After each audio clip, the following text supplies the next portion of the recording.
नमस्कार दोस्तों, मैं रीना आपके अपने channel Reena kitchen recipe and blogs में स्वागत करती हूँ।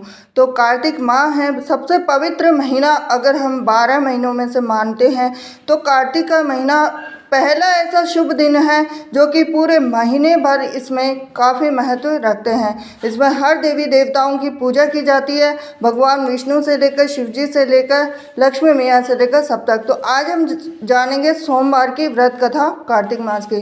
तो एक नगर में बहुत ही धनवान साहूकार रहता था। उसके घर में धन की कमी नहीं थी, परंतु वह बहुत दुखी था क्योंकि उसके कोई पुत्र नहीं था। वह इसी चिंता में दिन रात दुखी रहता था। पुत्र की कामना के लिए वह प्रत्येक सोमवार शिव जी का व्रत और पूजन किया करता था तथा सायंकाल मंदिर जाकर शिव जी के सामने दीपक जलाया करता था।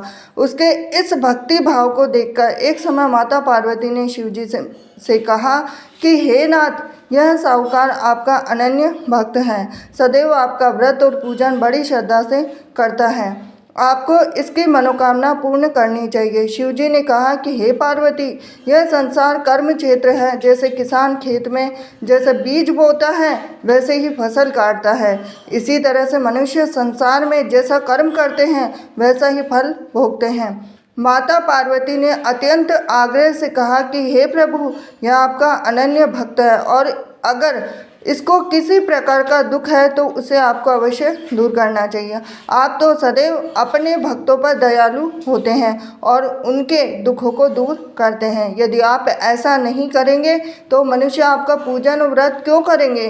तो माता पार्वती का ऐसा आग्रह देखकर शिव जी कहने लगे कि हे पार्वती, इसके कोई पुत्र नहीं है, इसकी इसी चिंता में यह अति दुखी रहता है। अब इसके भाग्य में पुत्र न होने पर मैं इसको पुत्र की प्राप्ति तो दे सकता हूँ, परंतु वह भी 12 वर्ष तक जीवित रहेगा। इसके पश्चात वह मृत्यु को प्राप्त हो जाएगा। इससे अधिक मैं इसके लिए कुछ भी नहीं कर सकता हूँ। माता पार्वती और भगवान शिव का यह वार्तालाप साहूकार सुन रहा था, तो इससे साहूकार को न तो प्रसन्नता हुई और न ही दुख हुआ। वह पूर्व के समय शिव जी का व्रत और पूजन करने लगा। अब कुछ समय के बाद में साहूकार की स्त्री गर्भवती हुई।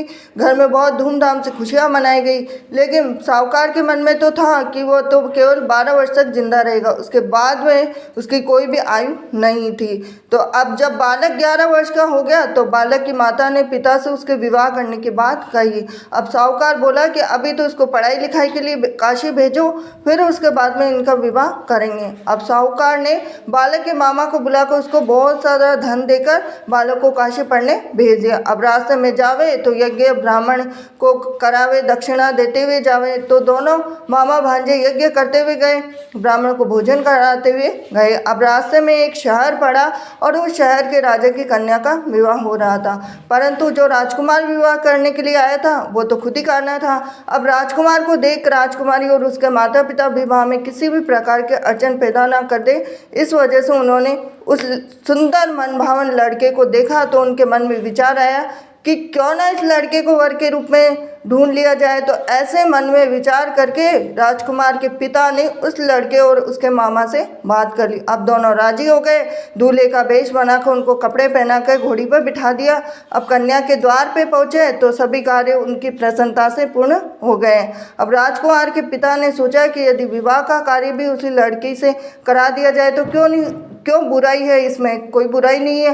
तो ऐसा विचार कर लड़के और उसके मामा से कहा, यदि आप फेरों और कन्यादान के काम को भी करा दें तो आपकी कितनी कृपा होगी। अब सेठ का पुत्र जिस समय जाने लगा तो उसके राजकुमार की चुनरी के पल्ले पर लिख दिया कि तेरा विवाह मेरे साथ हुआ है, परंतु जिस राजकुमार के साथ तुझे भेजेंगे वो तो खुद ही करना है। अब मैं काशी जी पढ़ने जा रहा हूँ। अब सेठ के लड़के के जाने के पश्चात राजकुमारी ने जब अपनी चुनरी पर ऐसा लिखा हुआ पाया तो अंधे राजकुमार के साथ जाने से मना कर दिया। अब उसने अपने माता पिता को सारी बात बता दी और कहा कि यह मेरा पति नहीं है, मेरा विवाह इसके साथ नहीं हुआ, मेरा विवाह तो जिसके साथ हुआ जो काशी जी पढ़ने गया है। अब राजकुमारी के माता पिता ने अपनी कन्या को विदा नहीं किया और बारात वापस चली गई। अब उधर सेठ का लड़का मामा काशी पहुँचे। अब वहाँ जाकर उन्होंने यज्ञ कराया, लड़के ने पढ़ना शुरू किया। अब जैसे ही उसकी उम्र 12 वर्ष थी तो लड़के की अचानक तबीयत खराब हो गई। अब उसने अपनी मामा को बोला कि मेरी तबीयत बिल्कुल भी ठीक नहीं है। तो मामा ने कहा कि अंदर जाकर सो जा। थोड़ी देर में ही उनके प्राण निकल गए। जब उसके मामा ने कहा कि उसका भांजा मृत पड़ा तो रोना पीटना मचा दूंगा तो यज्ञ का काम अधूरा रह जाएगा। अब यज्ञ का कार्य जैसे ही समाप्त हुआ तो सबने रोना पीटना शुरू कर दिया। अब उधर से माता पार्वती और शिव जी जा रहे थे। जब उन्होंने ज़ोर ज़ोर से रोने की आवाज़ सुनी तो पार्वती जी कहने लगे कि हे नाथ, कोई दुखिया रो रहा है, इसके कष्ट को दूर कीजिए। जब शिव पार्वती वहाँ पहुँचे तो उन्होंने पाया कि वहाँ एक लड़का था, उसको आपने वरदान से उत्पन्न हुआ है। तो शिव जी ने कहा कि हे पार्वती, इसकी आयु इतनी ही थी, वह भोग चुका है। तो पार्वती जी ने कहा कि हे नाथ, इस बालक को और आयु दे दो, नहीं तो इसका माता पिता तड़प तड़प कर ही मर जाएंगे। माता पार्वती के बार बार आग्रह करने पर शिव जी ने उसको जीवन का वरदान दिया। शिव जी की कृपा से उसका लड़का जीवित हो गया।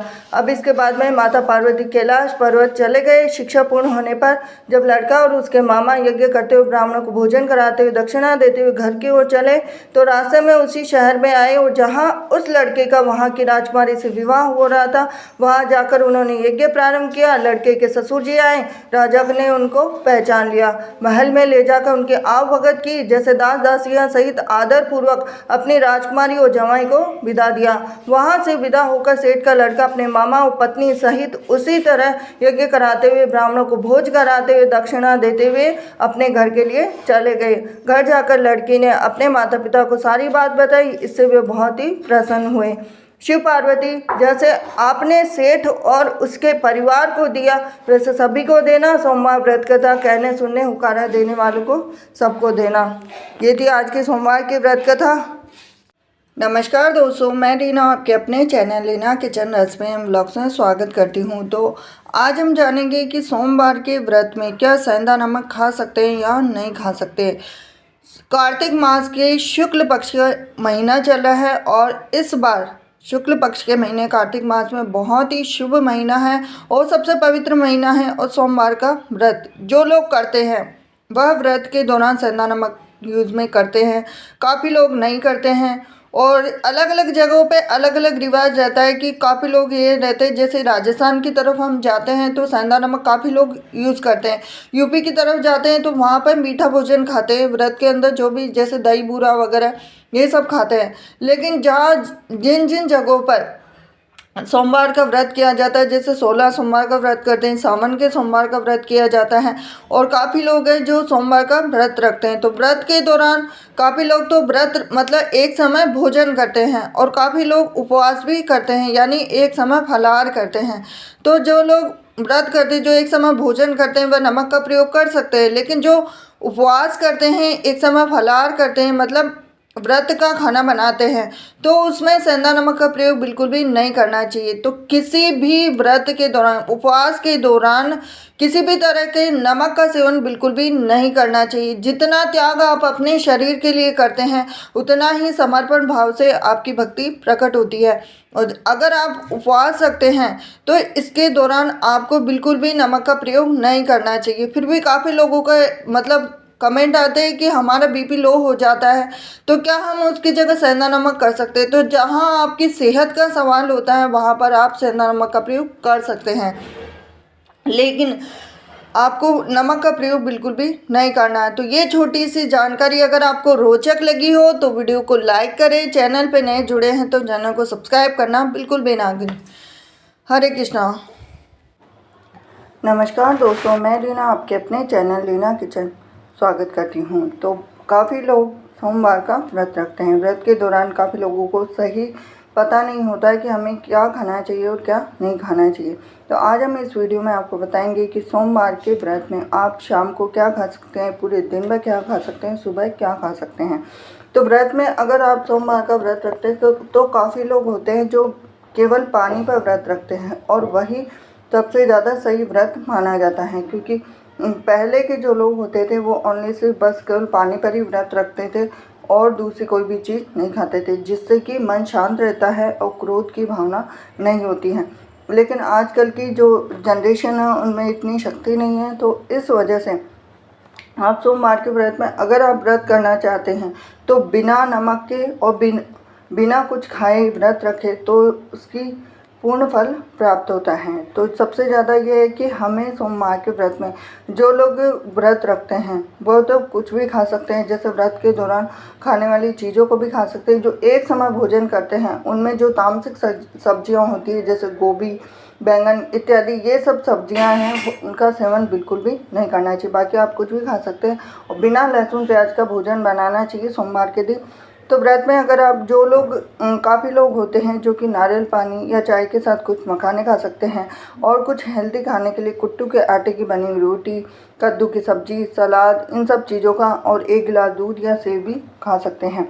इस व्रत को सोमवार के दिन सूर्योदय से शुरू करें और शाम की पूजा के बाद प्रसाद ग्रहण करने के बाद ही व्रत का पारण करें। अगर हम शिव पुराण की बात करें तो शिव पुराण के अनुसार 16 सोमवार व्रत की पूजा दिन के तीसरे प्रहर में यानी 4 बजे के आसपास शुरू करनी चाहिए और सूर्यास्त से पहले पूजन संपूर्ण हो जाना चाहिए। और सोमवार के व्रत में नमक खाने की मनाही होती है, लेकिन काफ़ी लोगों के मेरे पास कमेंट आते हैं तो वो बोलते हैं कि कई लोगों को बीपी जैसी बीमारियों की समस्याएं होती है, तो ऐसे में सादे नमक की बजाय सेंधा नमक खा सकते हैं। सावन सोमवार में प्याज लहसुन का भी सेवन नहीं करना चाहिए, ये चीज़ें तामसिक होती हैं और व्रत में इन चीज़ों को नहीं खाना चाहिए। तो ये थी, और साथ ही साथ जैसे जो चीज़ भगवान भोलेनाथ को हम चढ़ाते हैं उन चीज़ों को बिल्कुल भी नहीं खाना चाहिए। जैसे सोमवार के व्रत में हमें एक बैंगन की सब्ज़ी बिल्कुल नहीं खाना चाहिए, बेलपत्र चढ़ाते हैं तो बेल का जूस नहीं पीना चाहिए, और सोमवार के दिन दूध भगवान भोलेनाथ को चढ़ाते हैं तो दूध का सेवन भी बिल्कुल नहीं करना चाहिए। तो ये थी खास जानकारी आपके लिए। वीडियो अगर आपको थोड़ा सा भी रोचक लगा हो तो वीडियो को लाइक करें, चैनल को सब्सक्राइब करें, बेल आइकन प्रेस करें। हरे कृष्ण।